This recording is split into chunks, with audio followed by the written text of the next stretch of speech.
হ্যাঁ এভরিওয়ান, আসসালামু আলাইকুম। কী অবস্থা, সবাই কেমন আছেন? আমি মাগুরা লেজার সেন্টার থেকে মিষ্টিমণি বলছিলাম। কেমন আছেন আপনারা সবাই? তো আজকে যে ভিডিওটা নিয়ে চলে আসলাম সেটা হচ্ছে ক্লোজিং ফেশিয়াল।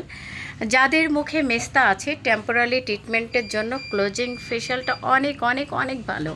তো যারা যারা ক্লোজিং ফেশিয়ালটা নিতে চাচ্ছেন তো মাগুরা লেজার সেন্টারে চলে আসবেন, দেন আমি সাথে থেকে ট্রিটমেন্টটা করিয়ে দেব।